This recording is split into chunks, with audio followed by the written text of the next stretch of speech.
отворачивайся. Да не отворачивайся. Иди сюда. Куда? Знаешь, что он пришел? Он пришел к тарелке кошачьей. Прямо еда, зачем кого-то ловить?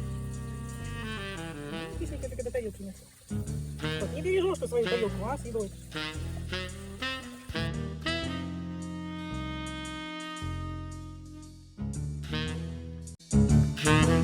Сейчас кот тебя накормит, блин. Мопчик.